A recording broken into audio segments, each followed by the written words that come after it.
Hi, I'm Dr. Ramsey. And considering the first 2 decades of the 20th century, what eclipses almost all other events, of course, is World War I, followed by the Spanish flu.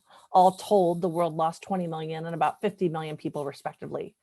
And on the heels of such significant death and loss, the United States entered a brief period of what seemed like total economic prosperity, relief and joy that the war was over, and a sort of sense of euphoria. We see that in the Roaring Twenties and the Jazz Age, and of course, the Harlem Renaissance.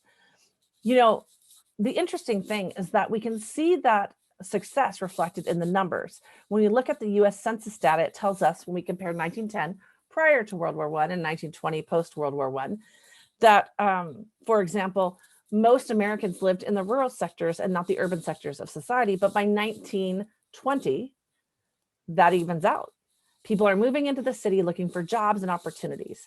When we look at the numbers of high school graduates between 1910 and 1920, by 1920, 2 years after the war, they're double the levels of 1910. And when we look at, let's say, something like the purchasing of passenger vehicles, we see a 15-fold increase from 1910 to 1920, which speaks to the economic success or felt success of American society at the time.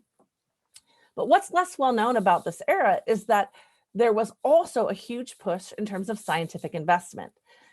You see, World War I was the beginning of large-scale involvement of scientists in fighting a war from their laboratories, all funded by the government.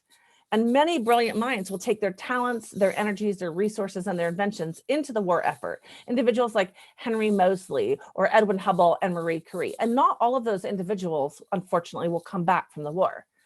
So by 1920, 2 years after World War I, what we see is Europe devastated with a loss of many lives, including their scientific community, their labs, their equipment, and their funding. They've got to worry about infrastructure. And what that does is it shifts the responsibility of the advancement of sciences to the American scientific community.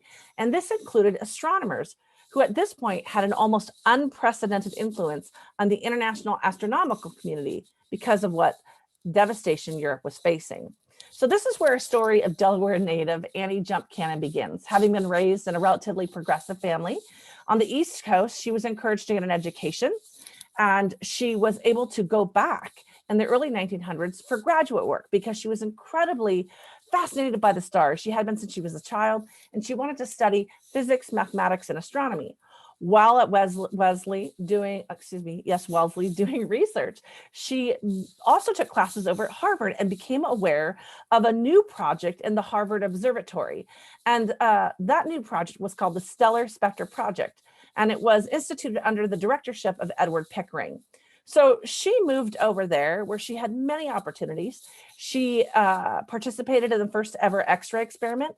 While she was there, she published her first catalog of stars by 1901. She actually developed a new way to classify stars that is now called the Harvard Spectral Classification System.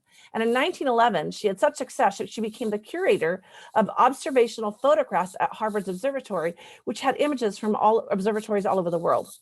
From 1911 to 1915, she cataloged about 5,000 stars per month. She was incredibly accurate and fast. And in 1921, she was the first woman to receive a doctorate of astronomy from Groningen University.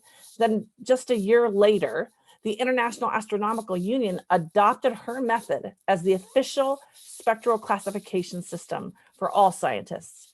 She made them more than 300 variable star discoveries in her career. She discovered a double star and 5 nova discoveries. She also created a working bibliography card index of more than 400,000 stars. Her index is still in use at Harvard today. During her lifetime, she also belonged to the National Women's Party. She was an active suffragette. And in 1923, she was voted one of the 12 greatest living women in the United States by the National League of Women Voters. And she went on to become the first woman to be awarded the Henry Draper Medal of Honor from the National Academy of Sciences. It was only then that she was actually finally offered a full-time position at Harvard, and that was in 1938. She retired, of course, 2 years later, but she kept working and researching in the lab until her death in 1941.